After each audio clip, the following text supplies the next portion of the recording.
jesteśmy tutaj tak hojnie goszczeni i w ogóle za całą tę ideę sprowadzenia pisarki i tłumaczy w jedno miejsce i dania im możliwości porozmawiania, pobycia ze sobą. Bardzo to cenię i z całego serca dziękuję. Htjela bih da se zahvalim, meni ovo zaista mnogo znači, ovakav model da se okuplja pisac sa svojim prevodiocima i zahvaljujem se na vašoj srdečnosti, gostoprimstwu i drago mi je da ćemo moći.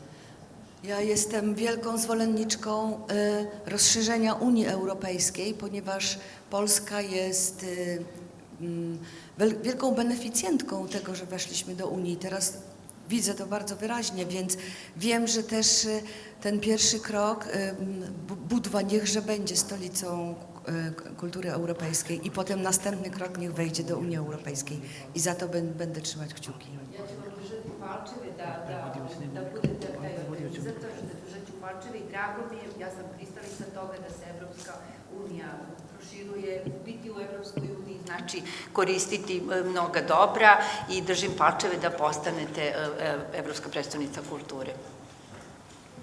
Hvala.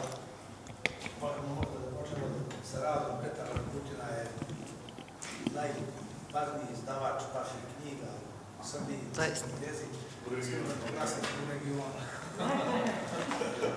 I ja vas sad prevodam, Petar će i Milica da u ovom skupu moderiraju. Petar, izvolim. Olga, dobrodošao u Crnogoru. Drago mi je uvijek da te vidim, Olga, ja se poznajemo jednu čitavu malu književnu istoriju. Teraz opowie, jak się poznaliście. Milica prevela i sada izdaje službeni vlasnik. U Beogradu izdaje knjige Olga Tokarčuk, nadam se da ćemo to i nastaviti. Ovo je jedinstven model razgovora o književnosti i iskreno se nadam da će ovaj model da se nastavi, samo treba imati pisak koji ima ovoliko prevoda na strane jezike. To je osnovni preduslov.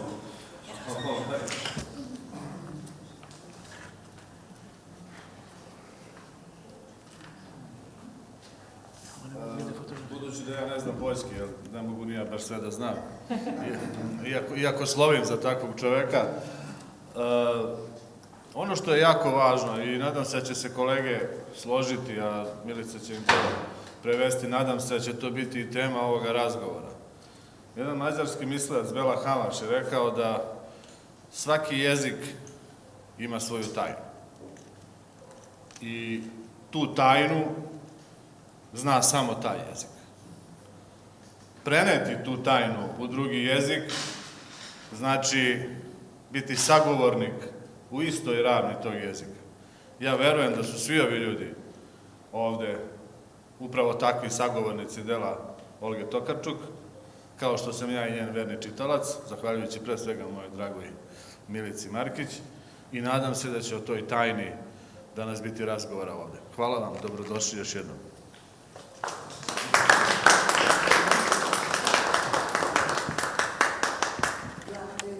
Chciałam jeszcze pozdrowić naszą publiczność, audience i trochę się martwię, jak to będzie, bo my będziemy rozmawiać po polsku. Htjela bih da pozdravim publiku i uopšte sad razmišljam kako ćete vi, pošto ćemo mi razgovarati na poljskom. No. Slovenski jezik se Učeški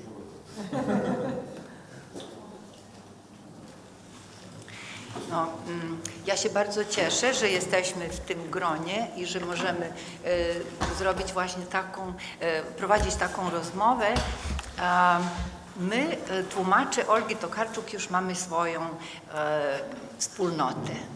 I teraz w tym takim środowisku nad morzem będziemy rozmawiać o tym, co nas porusza, co nas łączy, tak. Ja też myślałam, żebyśmy rozmawiać nie tylko o naszej pracy, ale o takich kwestiach, które poruszasz w swoich książkach. Mnie na przykład bardzo interesuje ta kwestia tożsamości.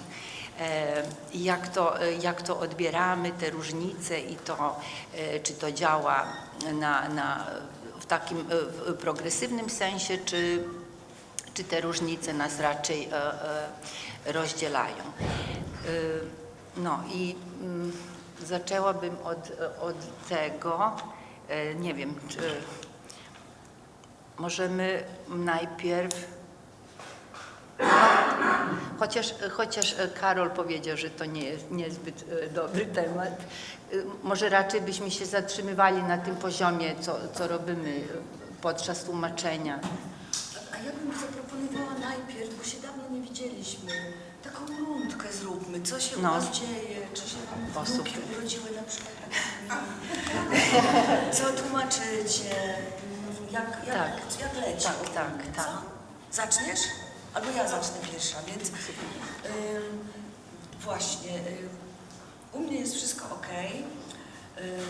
Piszę następną książkę, dużą, męczę się i mówiłam Grześkowi, że to już chyba jest ostatnia moja książka, powieść, ponieważ czuję, że no, nie mam już takiej giętkości umysłowej, gubię wątki, zapominam, że już coś napisałam, więc to jest, będę potem pisała jakieś krótkie, malutkie rzeczy. Ale nad tą powieścią się męczę, myślę, że ją skończę w przyszłym roku, pod koniec przyszłego roku.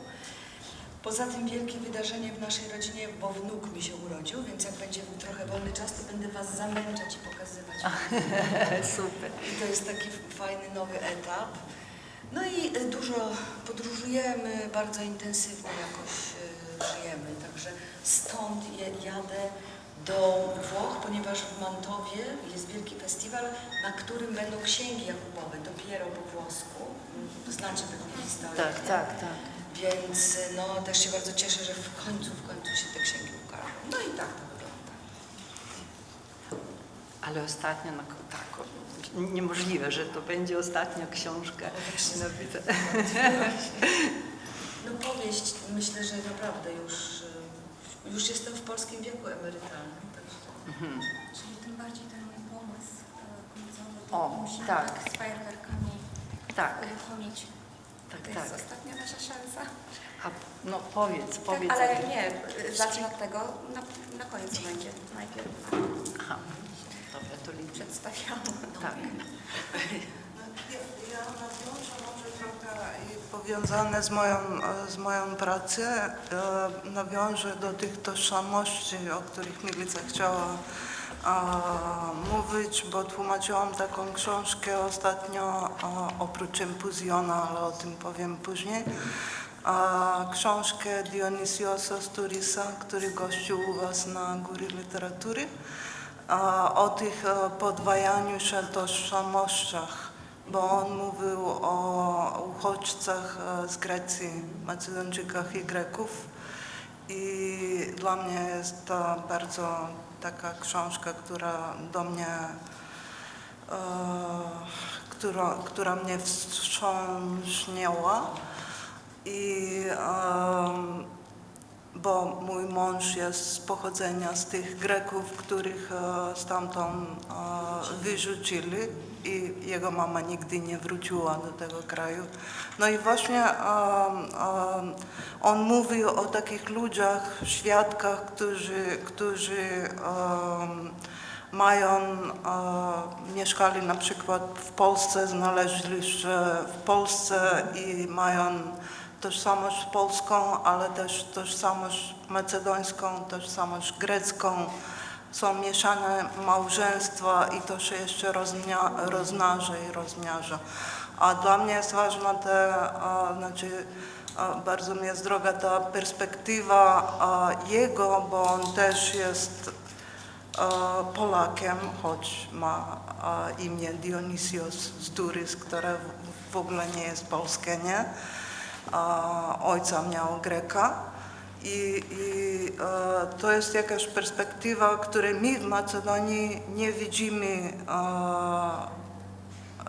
o naszych uchodźcach, perspektywa innego, bo my tylko mówimy o nas, Macedończycy, że my najwięcej to poczuliśmy tą wojnę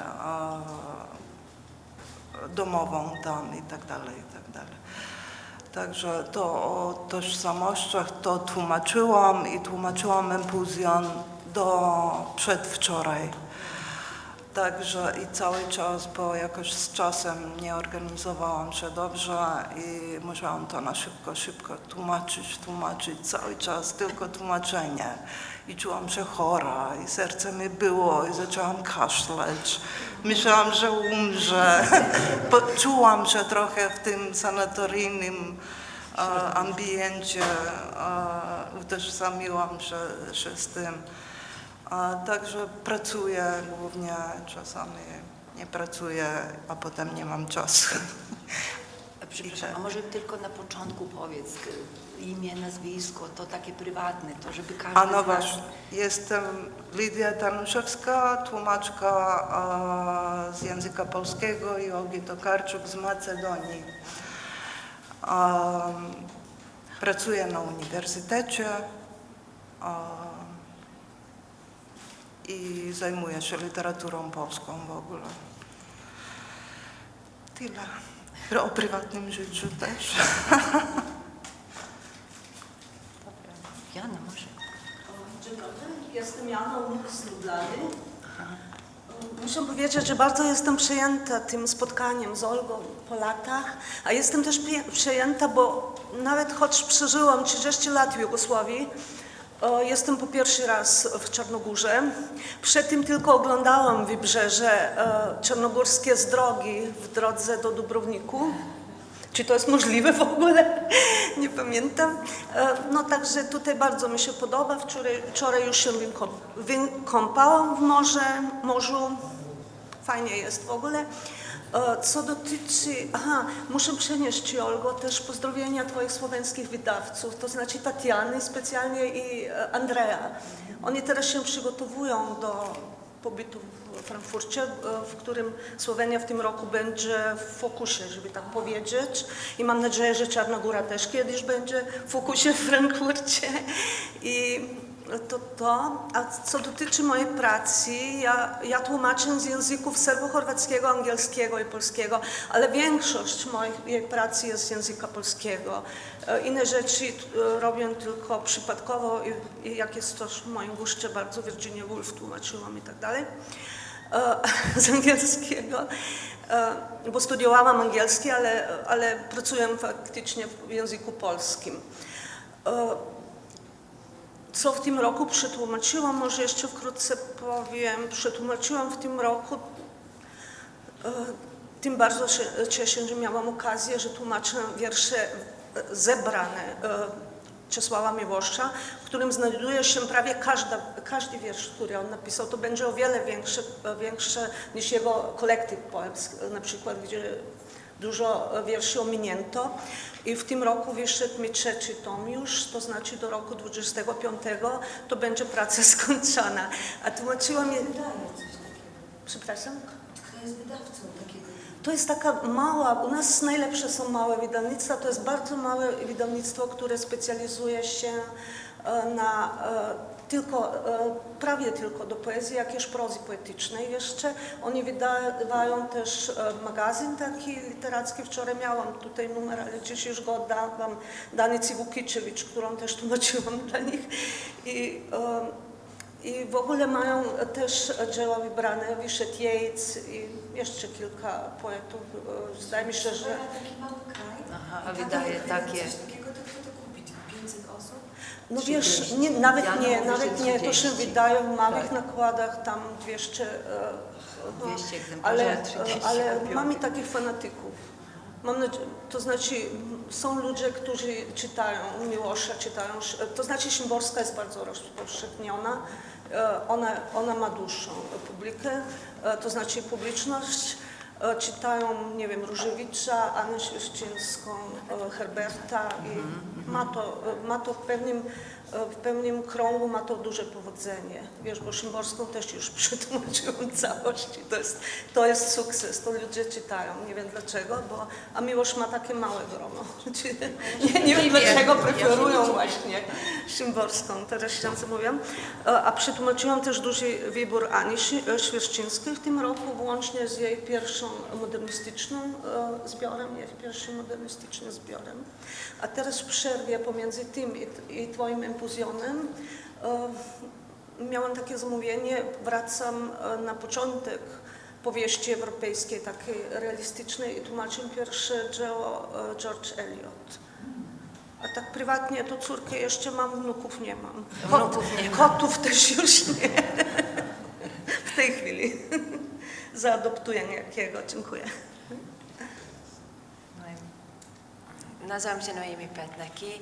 Jestem Węgierką, tłumaczę na język węgierski, ale od dłuższego czasu mieszkam w Krakowie. Właściwie całe życie dorosłe spędziłam w Krakowie. I przywożę serdeczne pozdrowienia od Gabora Körnera, który niestety nie mógł przyjechać na to spotkanie, oraz od Wiktorii Wosz, która od lat zajmuje się Twoją twórczością, Olgo. I w bardzo skromny sposób to robi, więc być może jest niewidoczna, ale jej działalność jest bardzo ważna. Natomiast jeżeli chodzi o mnie, to ja też jakby moje losy znajdują się pod wpływem tego, co się dzieje na Węgrzech i bardzo chciałabym potem szerzej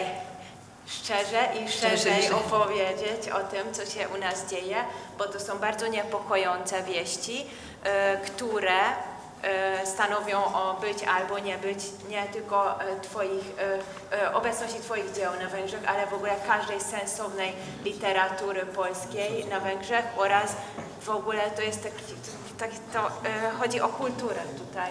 I to są teraz, znajdujemy się nad przepaścią w tej chwili, bo tak się porobiło w tym roku. W związku z tym ja pod koniec zeszłego roku i na początku tego roku, a właściwie już dużo dłużej, pisałam książkę eseistyczną, popularyzującą w języku węgierskim o polskich poetkach i pisarkach. Ostatni esej jest o twórczości Olgi. Natomiast ta książka nie ukazała się. Wydawca, bardzo dobry wydawca, złożył wniosek o grant. To był wniosek wspólny na tę książkę i na wiersze wybrane Miłosza, ale nie otrzymali tego grantu, w związku z tym książka leży. Miałam też tłumaczyć Hannę Kral, ale też inna wydawczyni nie wygrała tego grantu aż 3 razy, więc teraz poszłam do pracy do księgarni wydawnictwa Austeria w Krakowie i zapraszam serdecznie przy okazji wszystkich, którzy będą w Krakowie na Kazimierzu. Zapraszam do nas i w ten sposób jakby biorę udział w życiu kulturalnym i po trochu zajmuję się różnymi zleceniami właściwie nie translatorskimi, tylko tłumackimi, można by rzec. Przepraszam. Izvinite, pre nego što nastavimo naš razgovor, samo da kažem, mi ovde ovako slobodno razgovaramo na poljskom, znam da možete nešto da nasutite, ali evo Olga je počela od toga da je sama počela od svojih privatnih stvari, šta se njoj u životu desilo i sad radimo neku vrstu kao autoprezentacije i svako od nas sada govori šta na čemu radi, na kom prevodu.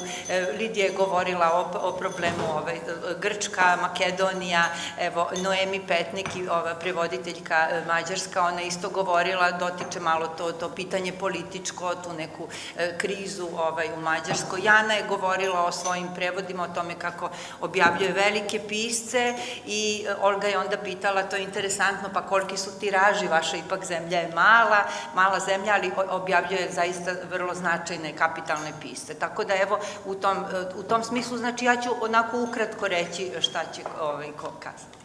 A evo sada Katja Wolters, prevoditeljka iz Gruzije.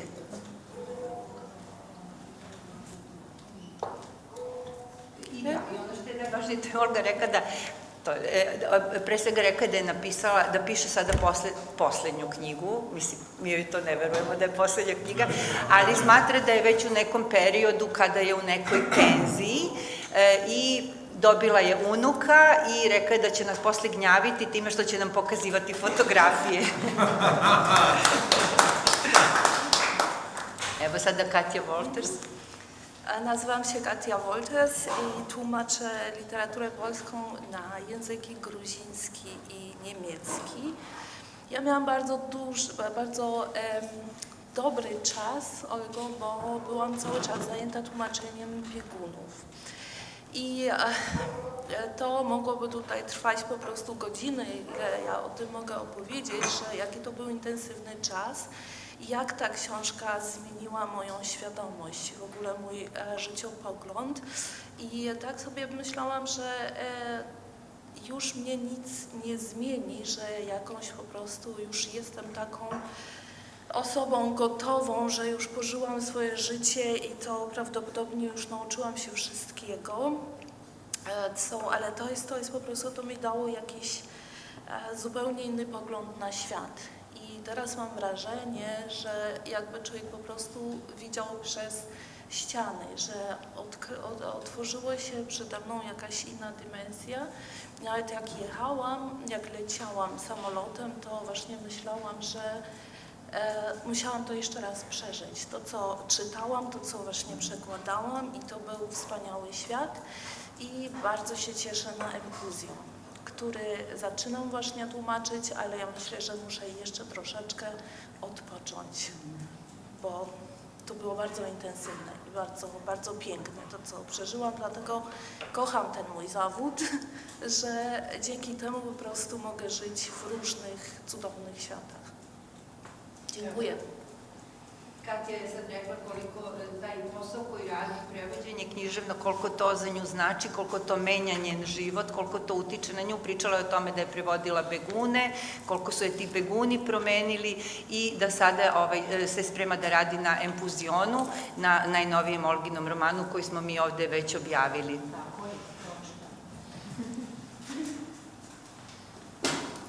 Ja nazywam się Karol Esman, jestem z Holandii i tłumaczę już w tym roku 44 lata. Książki z języka polskiego na niderlandzki. Olgę poznałem w 1999 roku we Wrocławiu i zacząłem tłumaczyć jej książki także. Była teraz mała przerwa w tej mojej twórczości translatorskiej Olgi książek. Tłumaczyła te dwie książki, których ja nie tłumaczyłem, właśnie Charlotte z Poznań, których Was bardzo serdecznie pozdrawiam, Olga oczywiście też, która nie ma w tej chwili wśród nas.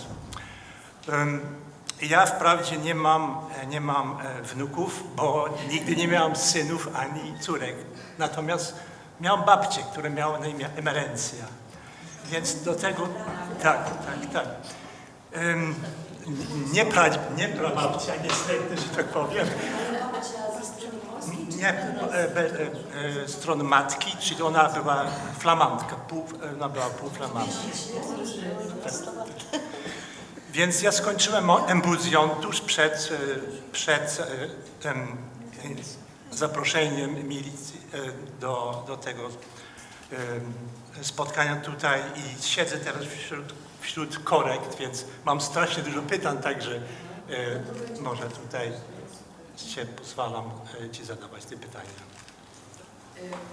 Karol Esman iz Holandije kaže da, evo, ja nemam unuke, nemam decu, ali zato imam babu koja se zove Emerencija. Emerencija je ličnost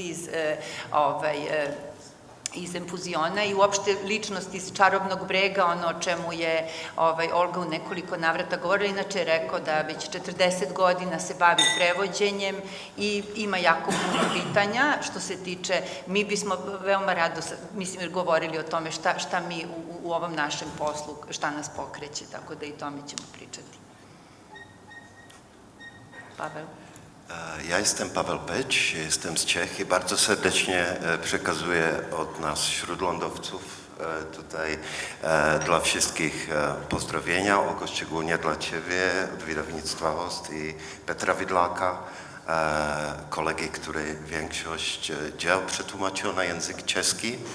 I no, co tam u mnie słychać? Zacząłem pracę w szkole, uczę w szkole średniej, jestem belfrem, na świeżo, bo jestem też anglicystą, albo zwłaszcza anglicystą, ale tak się potoczyło, że ten polski jest głównym takim moim życiowym nurtem.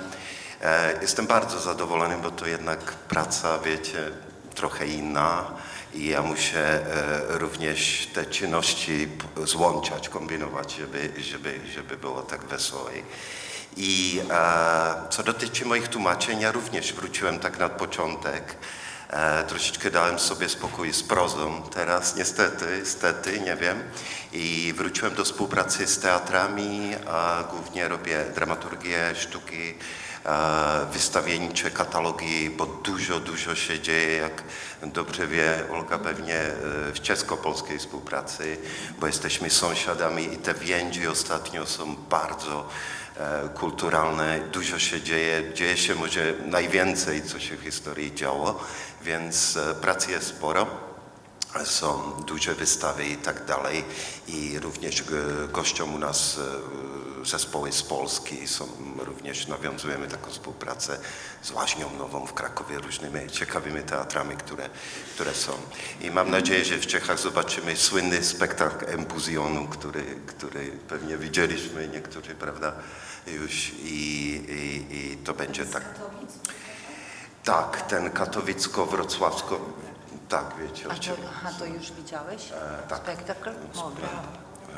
I w tym, no cóż, moja córka, żeby Milica nie miała dużo do przetłumaczenia, bo ja czuję ten ból, jak sam tłumaczę na żywo, biedna, więc córka rośnie i rodzina ma się ogólnie dobrze, jest super w tym momencie w życiu. Evo, Pavel nam se isto predstavio i svoju malo porodičnu situaciju, govori o tome šta on prevodi, šta on radi, o tome kako su Olgine knjige u Češkoj, kako Češka i Poljska vrlo tesno sarađuju i pomenuo je predstavu koja je nastala, znači inscenacija na Empuzjona koji se sada u Poljskoj je već postavljen na scenu. Krystyna Godun, tłumaczka literatury polskiej na rumuński. Nadal utożsamiam się z byciem biegunem, zresztą moja przygoda z twórczością Olgi zaczęła się z biegunami. I mówię to dlatego, że więcej lat żyłam na obczyźnie niż w Rumunii. W Warszawie uczę rumuńskiego, w Bukareszcie polskiego. Obecnie nic nie tłumaczę, dlatego że ostatnia książka Empuzjon leży w wydawnictwie. Trochę było opóźnienie, bo księgi, które miały się ukazać we wrześniu, ukazały się dopiero teraz wiosną, więc chyba trochę poczekają, żeby nie był ten właśnie zbieg okoliczności, dwie książki naraz. Natomiast podejdę do Twojej twórczości trochę z innej strony, jako krytyk literacki, dlatego że pracuję nad takim wielkim projektem współpraca z Uniwersytetem w Amsterdamie, perspektywy żeńskie w literaturze polskiej u pisarek. Więc myślę, że Joanna Bator, akurat Ty. Nie, to jest program Horizon Unii Europejskiej z dofinansowaniem Unii. To jest szerszy program dyplomacji kulturowej Polski, Niemiec, Francji, Holandii i w ramach tego projektu, podprojekt z Uniwersytetem w Amsterdamie to jest projekt literacki, ale tak ogólnie to jest ten taki program dyplomacji kulturowej. Jak Polska, na przykład w moim przypadku, jakie ma strategii promocji własnej kultury za granicą? Kristina Kristina nam se isto predstavila. Kristina je prevoditeljka na rumunski i govorila je o tome kako je prevela Begune, kako su Beguni takođe nju nekako formatirali i dalje se osjeća Begunkom i pomenula je jedan projekat amsterdamski koji govori o učešću u nekom feminističkom pitanju koji se pokreće i to je nešto povezano sa poljskom književnošću, ako sam dobro razumela, jer ja też usłyszałam o takim projekcie w Amsterdamie. Mnie też zaproszono, ale coś innego, żebym dała swoje tłumaczenie Pługu i że tam porównują tłumaczenie Pługu przez inne języki. I nie wiem, czy to jest takie ten sam... perspektywy światopoglądowe, mentalne, zachodnio-wschodnie. I jak kobieta polska odnalazła się w nowej rzeczywistości po 89. Tak. I to się leczy w literaturze. Tak, to mi się wydaje. Dobro, sad evo ja nešto da kažem, pošto smo se mi ovde svi predstavili, ja sam pre svega počela kao pitanje identiteta, nekako sam se zaletela jer je trebalo ovo kao što je i Olga rekla prvo od nekih privatnih malih stvari da počnemo, ali zašto se meni nameće pitanje identiteta? Zato što Olga puno piše o tome i sve njene knjige se bave na ovaj ili onaj način pitanjem identiteta, ali svako od nas drugačije tu temu dotiče. Ja ako bih trebalo da se predstavim, ja bih rekla da moj prvi identitet je ovo što sam prevodila Olge Tokarczuk i drugo, da sam deo ove zajednice. Mi, prevodioci Olge Tokarczuk, zaista činimo jednu vrstu porodice. Mi se sa time najviše identifikujemo. Ovi naši susreti odvijaju se, evo sad, hvala domaćinima da smo mi sada u Budvi, ali imali smo prošle godine takav prvi susret kod Olge u Vroclavu i osjetili smo neverovatnu povezanost. I to je nešto što nas spaja, nešto što nas pokreće i mislimo da ni jedan pisac ili književnica nije još u svetu ostvario takvu vrstu jedinstva prevodilaca oko sebe, takvu zajednicu koja međusobno se podržava, jer mi kada radimo na nekoj knjizi mi zaista jedni drugima postavljamo pitanje, diskutujemo i to je nešto, mislim, sa čim se najviše identifikujemo.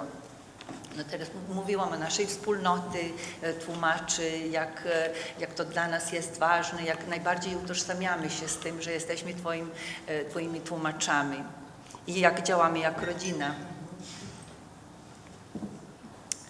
No dobra, teraz... W tym kontekście chciałam podziękować Oldze, bo Olga stworzyła tą wspólnotę naszą. Daj spokój, no weźcie stworzyli. A wiecie, to w ogóle by nie istniała taka wspólnota, bo żaden pisarz na świecie chyba nie zrobił takie coś do tłumaczenia. A to mam dla Was niespodziankę. W przyszłym roku jest kongres, prawda? Znowu? Znaczy wiedzieć, prawda? Więc kongres tłumaczy, w tym chcemy połączyć z Festiwalem Literatury. O, super! Pomyśleliśmy, że to będzie dla Was lepsze, dlatego że będziecie mieć okazję, żeby się ze Pięknie, no to super! Jaka piękna. Super! Już pięcia skóra mi się robi. z innymi autorami, tak żebyście mieli kontakt nie tylko ze mną, tylko w ogóle z całym życiem. A w tym roku festiwal nam się strasznie udał i w ogóle... No, oglądaliśmy. Właściwie to nie było hejtu po tym festiwalu. Nie było? Nie wiadomo czego się było przyczepić i w tej chwili jesteśmy już największym literackim festiwalem w Polsce. I nawet ci, co tak w ogóle sarkali, to teraz wszyscy chcą brać udział w tym. Także myślę, że to właśnie dzięki ekipie, która w tym roku 100 osób wyniosła, żeby to zorganizować i Irek Green, który jest po prostu maszyną do organizowania, nie? Się to wszystko udało. Także szykujcie się. Nie pamiętam jaka jest data już, bo już jest data. Tak, zarezerwujcie proszę. 5-14 lipca. To jest 10 dni festiwalu. Tak, to jest całość festiwalu, no oczywiście zapraszamy i poza kongresem, czyli na wszystkie pozostałe wydarzenia także. No, to też mi się wydaje, że fajnie. Još moram da kažem, Olga je rekla da hoće da nas iznenadi sve, jer sledeće godine bit će ponovo, planiran je ponovni kongres Olginih prevodilaca u Vroclavu, ali oni su to sada zamislili da spoje sa ovim njenim festivalom Književne planine i da to bude u stvari neka prilika da i mi prevodioci imamo kontakta sa drugim poljskim piscima i kazala je da se u međuvremenu festival Književne planine pretvorio u najveći književni festival u Poljskoj i da sada svi žele da dođu tu, iako na početku nije bilo baš tako. I mi smo se sada potpuno ovde oduševili jer mi zaista svi volimo, pratimo taj festival i uopšte naš susret sa tim ljudima, što opet pokazuje koliko Olga brine o tome da se cela poljska književnost, ona nas želi da upozna sa kolegama, piscima i tako da to je sjajno. Mi pratimo to na internetu jer se sve gotovo prenose ovi razgovori. Da.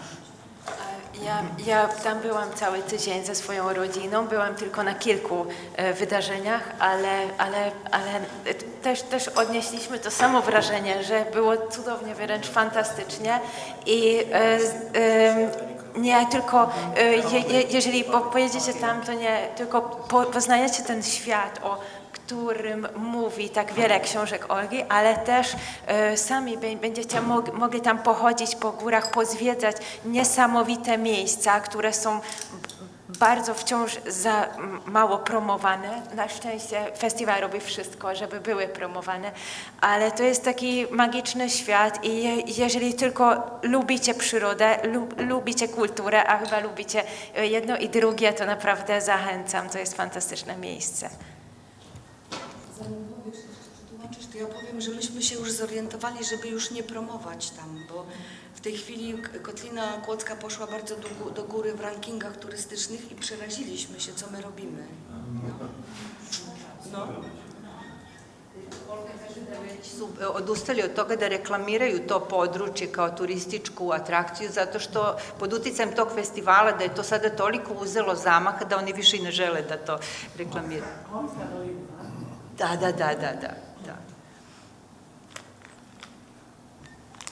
Ja się dołączam. Byłem na festiwalu, byłem tylko na Zamku Sarnej, ale i to samo doświadczenie wystarczy. To był taki luźny po prostu środowisko, gdzie można było spotkać każdego. Ja jestem bardzo wzruszony, że właściwie nasze spotkanie ma się odbyć na Górach Literatury. I poza tym to jest blisko granicy czeskiej i my musimy sobie zrobić zdjęcie przy tablicy tłumaczów.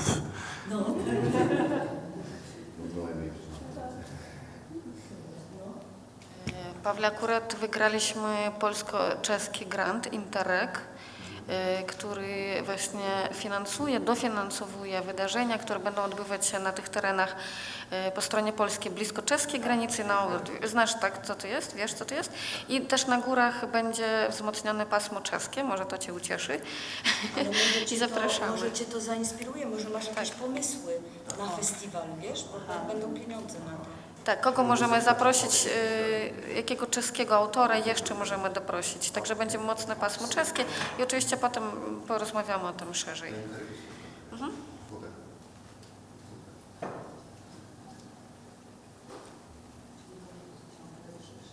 Tych granic, znaczy widzę, że ciągle coś się nowego wymyśla, nowe jakieś koncepty.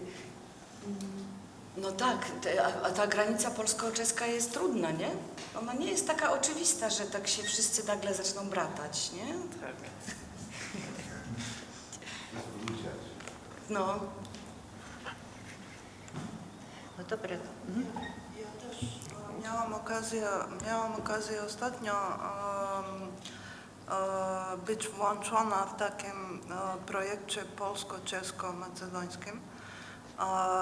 I poczułam tą granicę, która się zmywa, polsko-czeska i mieszanie tych kultur, bo byłam w Ostrawie i potem do Cieszyna czeskiego, polskiego i już znam dużo ludzi, Polacy, którzy mieszkają w czeskim Cieszynie, a pracują w Polsce.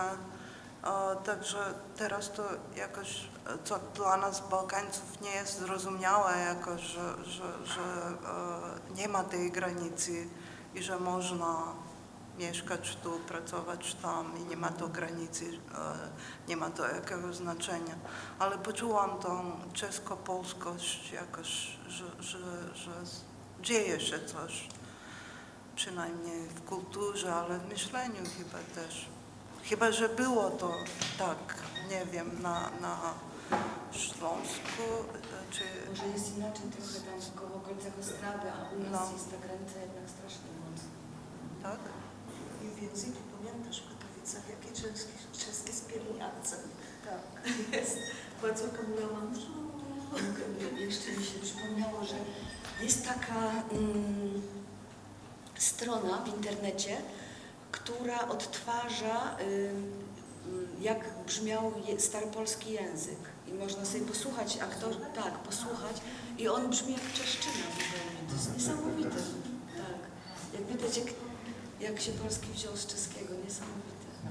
Tak. Łącznie z akcentem. Tak, inny akcent jest. W ogóle brzmi tak, jakby jakaś taka mieszanina. No dla mnie jak czeski to brzmi.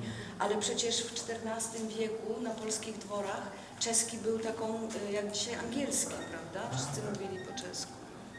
To jeszcze przypominam, że wcześniej Czesi przynieśli chrzest. A tego nie pochwalamy. Wszyscy zapomnieli. No właśnie. To jest pytanie.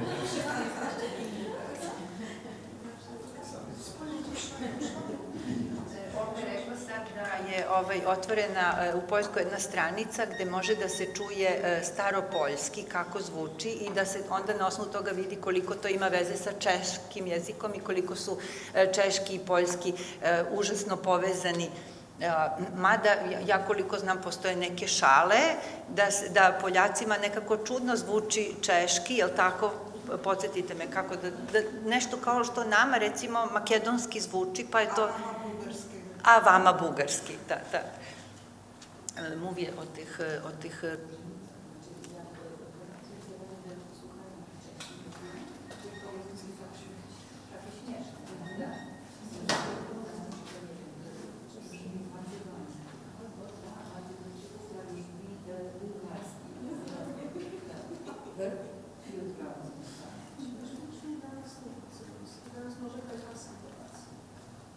albo czeskie też.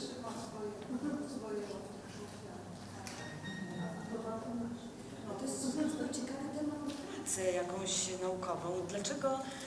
Dla kogo i co brzmi śmiesznie i jakie mogą być przyczyny tego? Czy to są deminutywy, czy to są jakieś w wymowie, ale to jest ciekawe, prawda? Sieć relacji, no. Fajne. Trochę inaczej, ale też Miriam, co zbiera? Zanim jeszcze przejdziemy do innych tematów, takich bardziej związanych z tłumaczeniami, czy ja mogę opowiedzieć w paru słowach, co się dzieje u nas na Węgrzech, nie tylko w polityce, bo to z grubsza wszyscy wiecie, tylko na rynku księgarskim. Jak to wszystko działa? Otóż w wielu krajach, gdzie tak zwanych małych krajach i takich, gdzie demokracja jest co najmniej zagrożona, jest takie zjawisko, że wydawanie książek uzależnione jest od grantów, od tego, czy dana książka dostaje grant, czy nie. I oczywiście władze o tym dobrze wiedzą i starają się ograniczać te możliwości. Mówię zarówno o władzach polskich, jak i lokalnych. Wiemy już od dawna, że Instytut Książki nie finansuje książek Olgi za granicą, wydawania książek Olgi za granicą. Natomiast jeżeli chodzi o kreatywną Europę, to też widzimy, że jesteśmy świadkami tego, że jest tam coraz mniej pieniędzy i na przykład wydawczyni, która wcześniej ubiegała się skutecznie o ten grant, już trzeci raz nie dostaje, mimo że naprawdę daje tam bardzo dużo i otrzymuje takie odpowiedzi, że owszem, jest wysoka, dostaje wysoką punktację, mówią, że wszystko jest super, ale nie ma budżetu na to. Jeżeli chodzi o lokalne, takie miejscowe możliwości, to parę lat temu, 5 lat temu powstała taka tak zwana Fundacja Wacława Felczaka na Węgrzech, nie mylić z Instytutem Felczaka w Polsce. I oni wspierali wydawanie literatury polskiej i nawet byłam zdziwiona, jak bizarne dostały od nich sfinansowanie i dofinansowanie i dzięki temu się ukazały na Węgrzech. Potem jeszcze Księgi Jakubowe otrzymały dofinansowanie od Fundacji Felczaka. Natomiast nie, to jest państwowa, jakby zależna od państwa, ale do tej pory działała dosyć niezależnie. Natomiast w tym roku żaden projekt literatury pięknej, to znaczy żaden projekt w dziedzinie ściśle zrozumianej literatury pięknej nie otrzymał tego grantu, tylko na przykład Osoba i czyn Karola Wojtyły, jakieś bajki i reedycje starych studiów starszego pokolenia polonistów węgierskich. I tyle.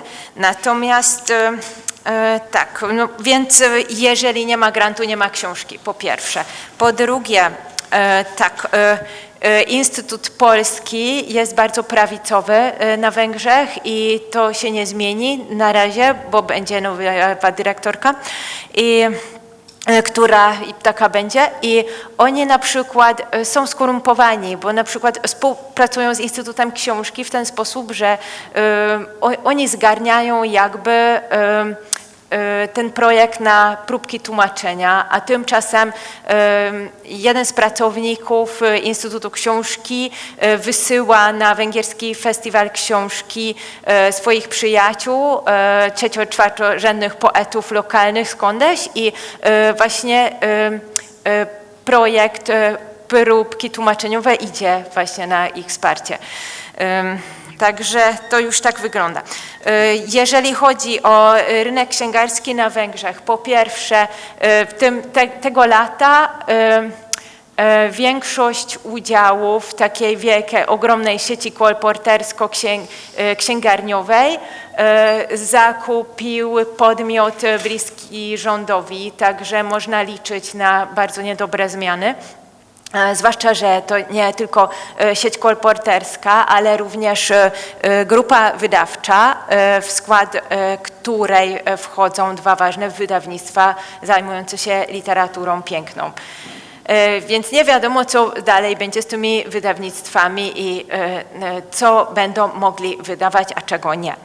Natomiast jeszcze jedna sprawa, jak wiecie, 2 lata temu została uchwalona ustawa teoretycznie antypedofilska, de facto anty-LGBT i był tam taki zapis, że jeżeli jakakolwiek książka wspomina o, zawiera wątki LGBT lub promuje seksualność samą w sobie. Co to jest seksualność sama w sobie? Czy większość literatury światowej nie przedstawia seksualności jako takiej, ale nieważne. W każdym razie, jeżeli są takie książki, to one muszą być zafoliowane, tak jak jakieś świerszczyki, pornole, albo po pierwsze zamknięte, nie można zaglądać do tych książek, po pierwsze. Po drugie, w ogóle takie książki nawet pod folią nie mogą być sprzedawane w księgarniach, które są bliżej niż 200 metrów od szkoły lub kościoła, co robią małe miejscowości. Noemina mi je sada rekla kako je u Mađarskoj jedna vrsta cenzure i da recimo knjige koje tretiraju LGBT ili ne znam te seksualne identitete, one su praktično zabranjene za prodaju jer se prodaju u onom kao upakovanom izdanju, a naročito ako je recimo blizu škole, to uopšte ne može tu da se prodaje. Tako da govori o tome kako je to u Mađarskoj. I da je... Więc tak to wygląda. Tak. Więc Adenes mi dopominu tu tematiku, da. jakby Empuzjon został wydany na Węgrzech, to musiałby być chyba zafoliowany, prawda? Zafoliowany. Jakby było kolejne wydanie na przykład Domu Dziennego albo Bizarnych, to też byłyby zafoliowane i tak dalej. Natomiast przepraszam, tylko patrzę, co jeszcze napisałam. Aha, do tego dochodzą jeszcze bardzo niskie stawki dla tłumaczy. Jeden arkusz to jest 40 000 znaków ze spacjami w tej chwili. Ile? Około 100 kilkudziesięciu euro, około 600 zł za arkusz. To jest bardzo mało. Jak z tego wyżyć? Także dużo tłumaczy po prostu odwraca się od tłumaczenia, wychodzą z tego, bo nie ma co. Albo jeżeli ktoś jest uzależniony od tłumaczenia, to robi to za darmo, bo jest emerytem, albo, my też mamy takie przykłady. Na przykład jest jeszcze ktoś inny uzależniony od tłumaczenia, który bierze cokolwiek, też takie prawicowo-narodowe, bo po prostu musi tłumaczyć. Tak. Kiedy mamy wybory? Za 3 lata, ale co z tego, jak to wszystko jest już tak, wiecie, to już nie jest, właśnie to jest bardzo groźne, bo to się dzieje wewnątrz Unii, ale wygląda trochę jak, nie wiem, w Rosji i coraz bardziej i uważajcie, bo jeśli PiS wygra wybory, to ja myślę, że oni też mogą wprowadzić takie zapisy na foliowanie książek, bo oni mimo tej pozornej rozbieżności polityki zagranicznej to bardzo lubią kopiować rozwiązania VO. Tak. Poza tym jeszcze co? Tak, więc jeżeli tak, już przed 2018 rokiem był zastój, jeżeli chodzi o wydawanie Twoich książek, Olgo. Nie wiem, czy zauważyłaś. 2002 rok wyszło coś, a potem dopiero 2018 to były Bizarne. Otrzymałam na nie grant od tej fundacji, ale potem był Nobel, potem był taki wysyp, ale teraz znowu jest zastój. Jeżeli chodzi o wydania, ponieważ na przykład Czuły narrator jest już gotowy, tłumaczeniem Czułego narratora jest Peter Hermann, on właśnie tłumaczy mimo wszystko i to dobre rzeczy tłumaczy, tylko to, co chce. Natomiast nie ma żadnej odpowiedzi od wydawnictwa L'Harmattan, które jest wydawnictwem francusko-węgierskim, a mimo to chyba nie ma pieniędzy na to. Tak? Jeżeli chodzi o Empuzjon, to Gabor Körner jest entuzjastą Empuzjonu i to on chciałby bardzo tłumaczyć i to jest tłumacz, który jest najodpowiedniejszy do tłumaczenia Empuzjonu. Natomiast no, już też nie dostał żadnej odpowiedzi, czeka. Nie wiemy, co będzie w przyszłym roku, czy ktoś w ogóle będzie chciał coś takiego wydawać, skoro to musi być zafoliowane. Więc tak. I co jeszcze?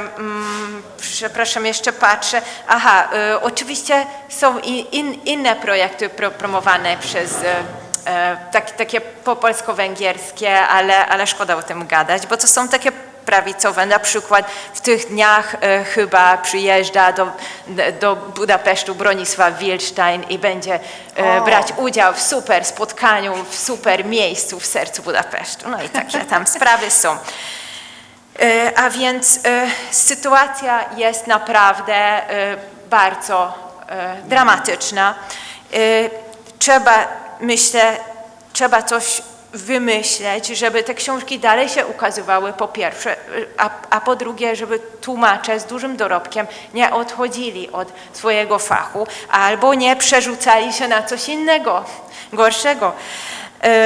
Ja mam 2 pomysły, ale myślę, że cała komisja powinna się zająć, cała fundacja powinna się tym zająć, ponieważ za chwilę czeka to Was w innych krajach, również w Polsce. Ja pomyślałam po pierwsze o ewentualnym obniżeniu opłaty za prawa autorskie, ponieważ one bardzo wzrosły po Noblu, a wydawcy bardzo często walczą o przeżycie i nie stać ich na coś takiego, zwłaszcza jak nie mają grantu. A druga sprawa to jest jednak przyjazd na takie festiwale w tych krajach, które może nie są takie ważne pozornie, ale z drugiej strony są naprawdę bardzo, bardzo istotne dla tego kręgu czytelniczego, które jeszcze czyta takie książki. Ale to ja tylko rzucam hasło, to może to nie są dobre pomysły, to są moje pomysły, to one powinny być przedyskutowane, ale wy macie być może jeszcze oprócz tego inne pomysły, jak temu zapobiec. Dziękuję bardzo za uwagę i za cierpliwość, że tak cierpliwie mnie słuchaliście. Noemi je sada pričala uopšte o situaciji u Mađarskoj, odnosu između prevodilaca, kako se oni dele među sobom. Da je neko recimo vezan posebno za empuzion, neko je drugi prevodilac recimo za blagog pripovedača i uopšte govorila je o tim stavkama recimo za prevod, koliko koštaju autorska prava, više ovako neke tehničke stvari i dala je neke eto tako predloge kako bismo možda mogli to da rešimo. U nas podobno ma się teraz otworzyć Instytut Polski, tak zapowiadają. I myślę, że to dla nas będzie super, bo my chyba jesteśmy, ja nie wiem. Obiecają od lat. Tak. I podobno we wrześniu będzie. Myślę, że to będzie dla nas bardzo takie wielkie poparcie. No, dostaniecie Wittsteina, nie? No coś ty. Legutko. Będziecie tam Polska wielka i w ogóle nacjonalistyczna i należy Unię Europejską rozwalić od wewnątrz, prawda, i wrócić do państw narodowych. Będzie to placówka propagandowa, jeżeli tak, to no tak może potrwa. tak. I będziecie słuchać Chopina cały czas. To jest akurat okej. Miałam się gdzie podziać i właśnie jakaś węgierska, bogata pani mi zajęła się tam mną i zafundowała hotel, naprawdę. I to było dawno już, wtedy, kiedy oni doszli do władzy, ale jak się powoli przyzwyczajamy do tego, prawda? Najpierw się oburzaliśmy, że jak to, a teraz to już jest oczywiste, Stało że się normą. właściwie nie ma żadnego, i jak łatwo przychodzi ten rodzaj takiego właśnie przyzwyczajania, to jest bardzo niepokojące, więc dzięki, że to mówisz i że wiesz, że jakby wzbudzasz na nowo takie poczucie, że to jest nienormalna sytuacja. Niestety. Że to nie są pojedyncze przykłady, że u nas tak samo się dzieje, w Serbii tak samo. To jest rozpowszechnione zjawisko. U was się też tak dzieje? Ja nie dostałam żadnego dofinansowania grantu od mówisz IKA od o polskiej stronie, która działa, Tak, odrzucają Miłoszewskiego, Kasprowicza, Karpowicza, ciebie nie mówię. No tak, właśnie, nie mówiąc o tych Twardocha, wszyscy, kto po prostu tak pyskują mniej więcej albo... To jest bardzo smutne. Tłumacz z Albanii, Astrid Beciraj, właśnie miał tutaj przyjechać, natomiast jest załamany po prostu, bo nie otrzymał grantu na tłumaczenie empuzionu. Już jest po tłumaczeniu, już przeszło redakcję i wiesz, jest załamany, dlatego nie przyjechał, bo nie przyznano im grantu. Tak, ale na Liberę przyznano, widziałam. Antoni Libera to jest. Libera też jest teraz w Budapeszcie. Aha.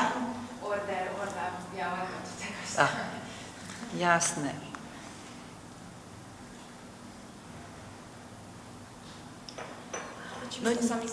No jest tak, do samizdatu, wiesz, wy macie wybory za 3 lata, my mamy ogromną nadzieję, że w październiku to się zmieni i wszystkie ręce na pokład. Ale perspektywa 3 lat jest naprawdę perspektywą straszną. Ale i tak się nie uda, bo oni mają wszystkie media. U nas też. Opozycja jest okropnie. dekoracją, to jak ma się udać? Tak, dekoracją, albo fikusem, jak u nas się mówi. No, opozycja jest fikusem. Nie, no to muszą być jakieś, wiesz, jakiś skandal, trzeba walczyć. Orban jest związany z Rosją jakoś, prawda? Ale nikogo to nie interesuje.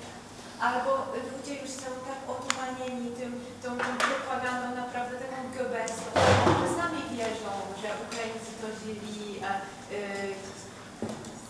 Szkoda gadać, szkoda czasu. No.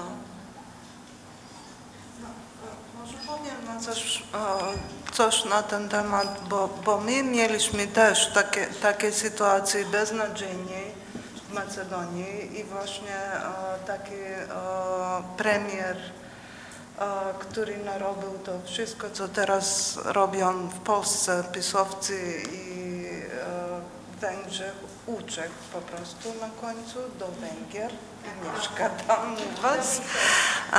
Tak, ale w pewnym momencie, kiedy wszyscy już byliśmy tak otumanieni i mówiliśmy, że wszystko beznadziejnie, to obudzili nas studenci. Studenci zaczęli całą tą sprawę, tak jak kiedyś, nie, te wielkie rewolucje lat 60. I oni wyszli najpierw na te protesty i zaczęła się ta wielka rewolucja u nas.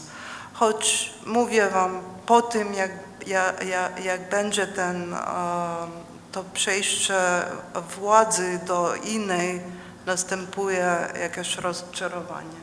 Nie. Bo ludzie zapominają. Ludzie zapominają Ale musimy bardzo mieć jakąś szybko. nadzieję, że coś się zmieni. Ja też pamiętam, jak byłam na Ukrainie po 2014 roku i pytałam, no i jak teraz po tej pomarańczowej? A oni wszyscy mówili, że no teraz to nastąpiło takie rozczarowanie. Choć inna sytuacja, nie z Rosją, to się nie bawić. Nie wolno się bavić. Mi smo sad malo prešli na političke teme, malo već smo pomenuli i proteste i to, mislim, veoma slična situacija ovo. U Mađarskoj šta se dešava, Lidija isto pominje u Makedoniji, mislim, živimo u nekakvoj cenzuri, potrebni su nam protesti.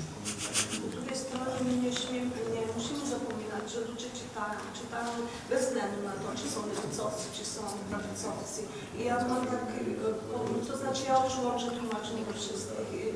Nawet jestem bardzo przyjemna, że ktoś się interesuje książką, który nie jest moich myśli, który nie jest po mojej stronie. I mam też występy nawet dla takich wydawnictw katolickich. Dlaczego nie? Mnie to nie przeszkadza. Bo ja myślę, że musimy z ludźmi rozmawiać, a nie wykluczać po prostu. A może bym wróciła jeszcze na chwilę tylko do sytuacji książek Olgi, bo o tym nie mówiłam na Bałkanach po prostu. Albo na przykład jeszcze to powiem, że może my w Unii Europejskiej jesteśmy w lepszej sytuacji, bo nie jesteśmy tak bardzo zależni od subwencji polskich.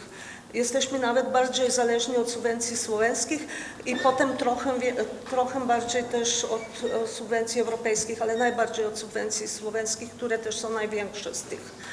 I nawet jeśli u nas książki też wychodzą tylko subwencją, to może być tylko subwencja słoweńska i dlatego nie jesteśmy tak bardzo zależni od tej opcji politycznej, która jest w Polsce właśnie, która kieruje tym instytutem. I uważam też, że u nas też mamy taki instytut i że u nas tam to jest trochę bardziej apolityczne.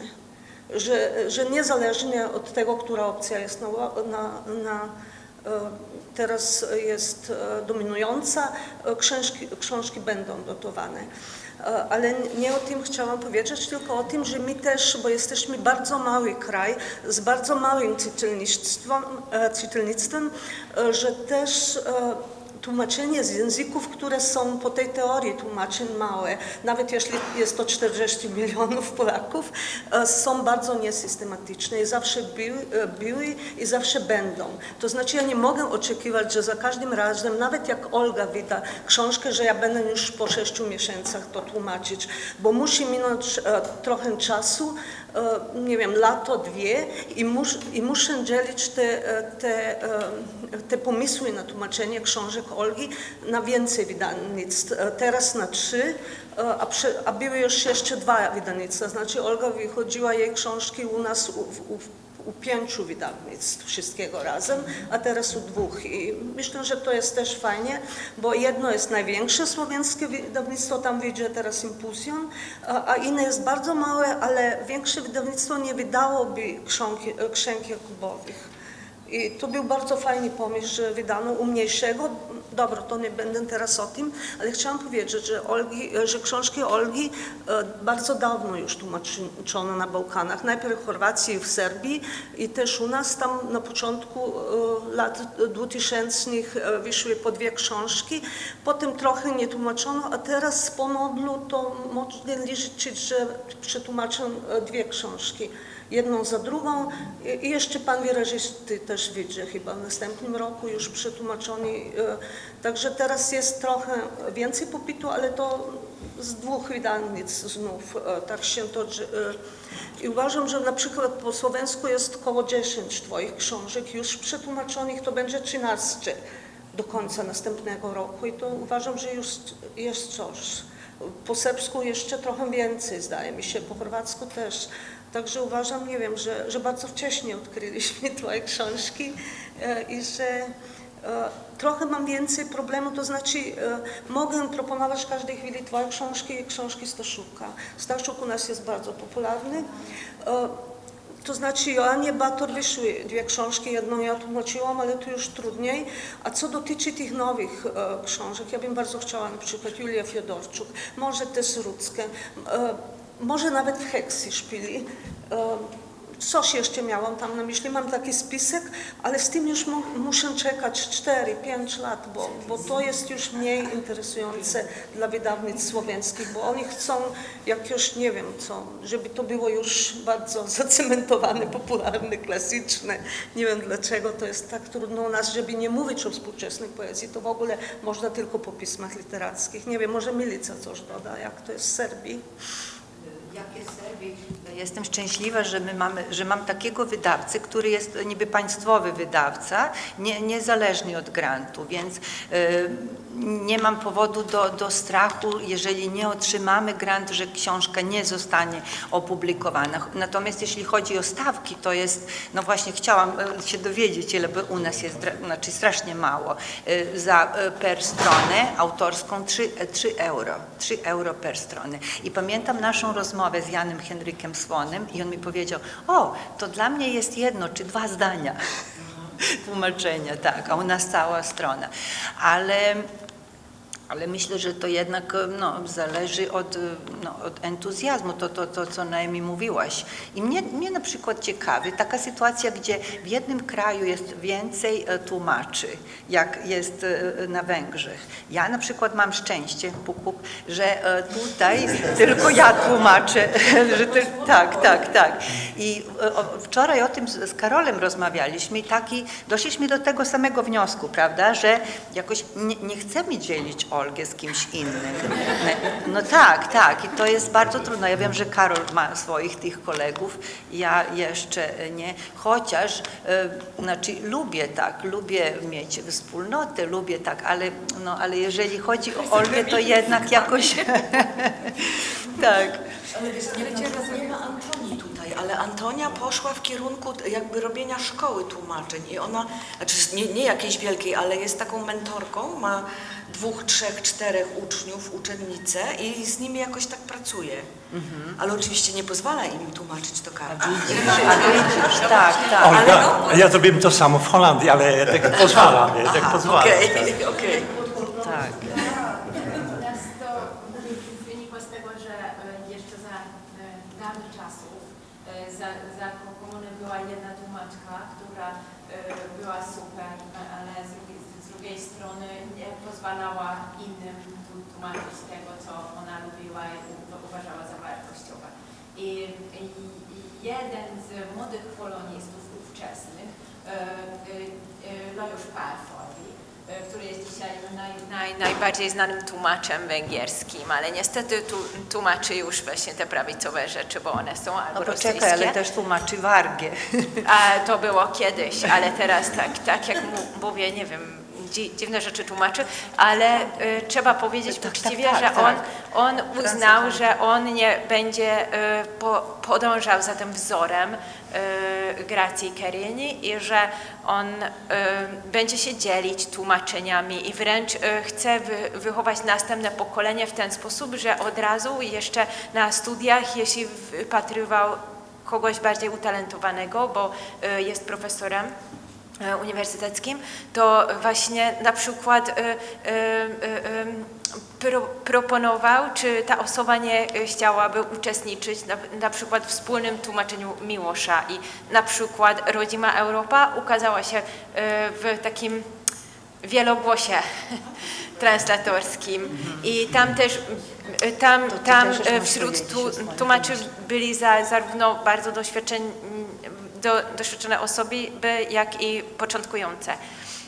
Natomiast dzisiaj też się to przyda, dlatego że po pierwsze tak trudno się zrobiło na tym rynku, że właściwie tak się próbujemy trzymać razem i w sumie cieszymy się z sukcesów właśnie innych kolegów. Po drugie, w ten sposób mamy jakby większe dojście, bo każdy ma znajomości na przykład w innym wydawnictwie, a po trzecie też mamy inne charaktery, temperamenty i na przykład i książki Olgi też są bardzo różnorodne, więc po prostu głos jednej książki bardziej odpowiada jednej osobie, a głos drugiej książki innej osobie.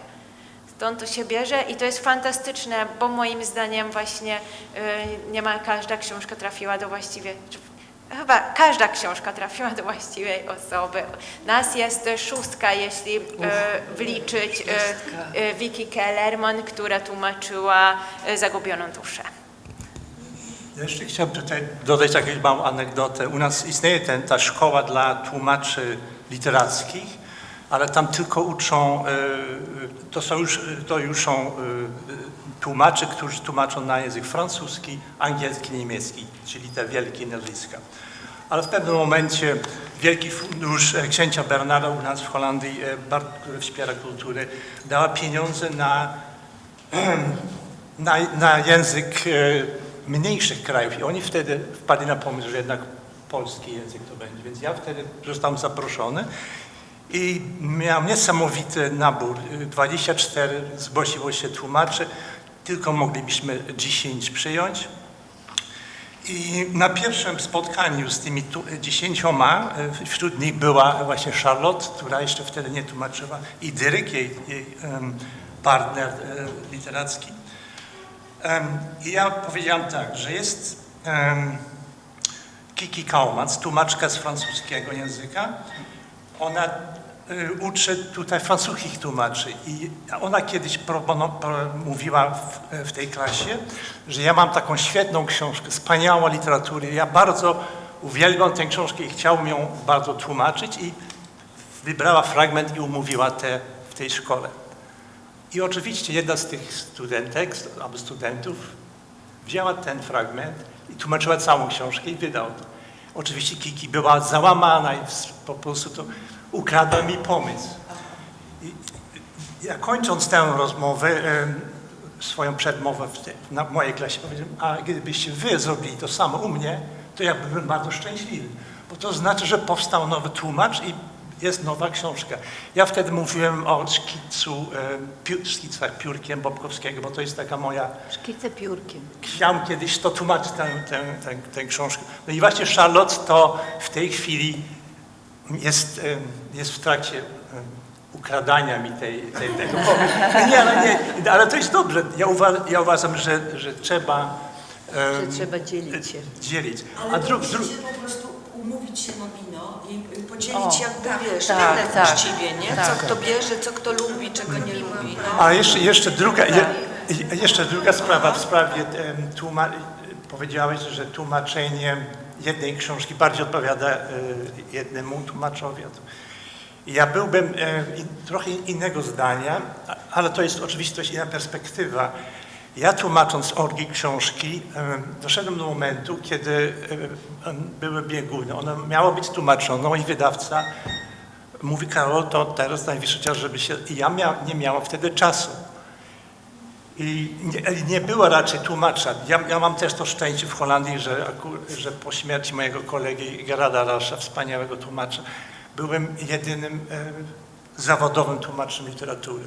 No ale w Belgii były tłumaczki Hrey Paulen, którą pewnie poznałyście. I ona wtedy to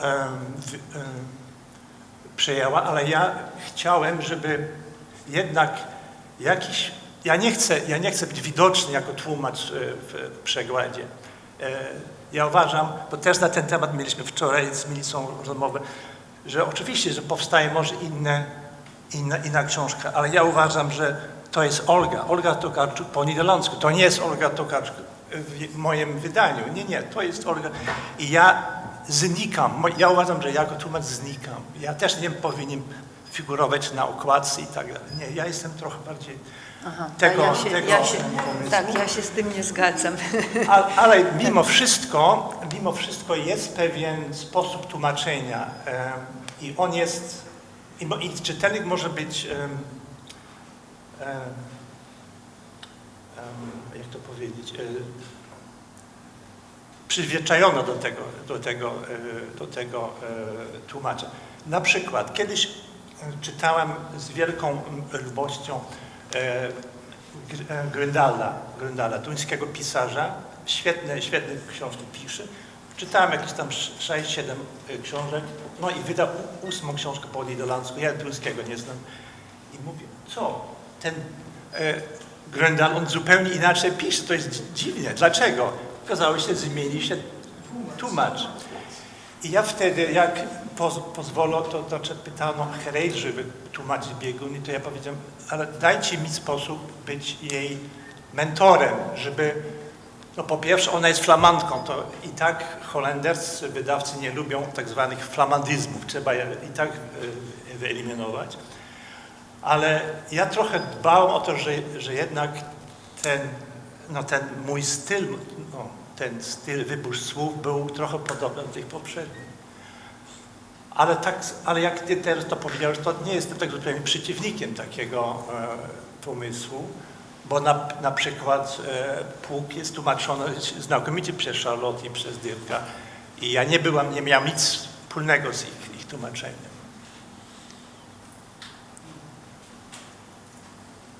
Ja w takim razie mogę być wieloosobowa, znaczy mam taką szansę na być wieloosobową, skoro tylko ja na razie tłumaczę Olgę, ja się z tego cieszę. To daje mi taką możliwość być inną osobą, z każdą książką jestem inną osobą. Ciekawa jestem, jaka ta jest nowa książka. Może przetłumačim rezime. Mi smo sada ovde pričali, mislim, ja ne mogu da stvarno da stignem kad neko priča da ja sad to... Da, ali smo uglavnom govorili o tome kako delimo svoj posao, kako prevodioci, jer ja, evo, recimo u Mađarskoj, kaže Noemi, njih ima šest prevodilaca i kaže da svako uzima knjigu za prevod koja najviše odgovara njegovoj ličnosti. Onda Karol je takođe govorio o svom slučaju, o tome da on takođe deli posao sa nekim prevodiocima, kako se desi da neko ga predupredi, jer ima mlađu koleginicu koja ga je predupredila, pa kao maznula mu je njegovu ideju, jer je hteo da prevodi jednu knjigu. I tako, mislim, više smo govorili o tim nekim stvarima koje se zaista tiču više ovako nas i našeg posla i ono što nas pokreće u svemu tome. Ove cene prevoda što je pomenula kolegica, kako to ide sa tim grantovima? Da. Ne, Noemi je govorila o tome kako je dramatična situacija recimo u Mađarskoj i to je jako važno. Zato što ne samo u Mađarskoj, nego i u drugim recimo ovim istočnoevropskim zemljama, da kažem, ukoliko nema granta, ukoliko nema subvencije, ne može knjiga da se objavi. Ja kažem, ja imam sreću ovde jer Službeni glasnik je izdavač Olginih knjiga, tako da mi nemamo tu neku zavisnost od subvencije. Znači, mogu računati da će izdavač moći sam da obezbedi autorska prava i to je, mislim, velika sreća za mene. Ali u svakom slučaju ovo je vrlo, mislim, teška tema, nigde nije lako, naročito ne u ovim našim prostorima i što se tiče, ako bismo sad želeli da pratimo taj kontinuitet, kako da pratimo, kako Olgine knjige izlaze, da ih mi tako ovde objavljujemo. Mislim, zaista nije lako. Ali mi to radimo, da bome. I knjige službenog glasnika, knjige koje glasnik objavljuje zaista u celom regionu, ako se ne varam, je li tako, i u Bosni? Pa jeste, prvi smo bili, malo da se hvalimo. Da, da. Ne, ja imam zaista sreću jer Petar Arbutina je bio u Nolitu kada sam prvi put Olgu prevela i tada smo se prvi put sreli. Da. Ti si posle objavila. Tako je. I Petar je zapravo i prvu recenziju napisao, a onda je prošlo niz godina kada smo se ponovo sreli da je Petar bio u službenom glasniku i onda smo nastavili tu saradnju. Mnogo su pričali o Olgi. Tako je, to je bilo još 2003. Da. Tako da mi možemo reći, stvarno mi imamo na kontu koliko imamo, 12 knjiga već Olge Tokarčuk, da. I evo sad u Crnoj Gori imamo novo izdanje ove slikovnice, ali to ćemo kasnije, to ćemo imati priliku posebno da predstavimo.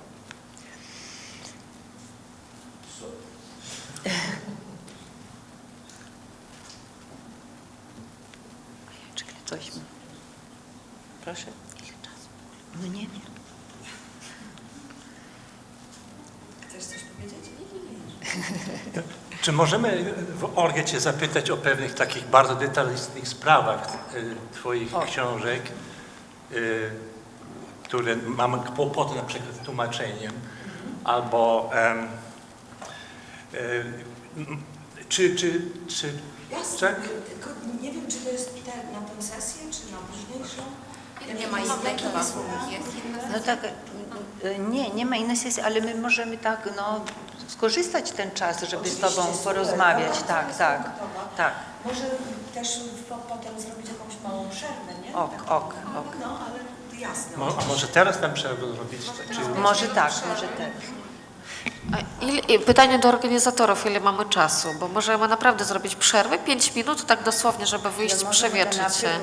A potem pracować nad szczegółami. Mi želimo. Mi możemy, tak, no, możemy zrobić. 5 minut przerwy, tak. Tak. Pytanie.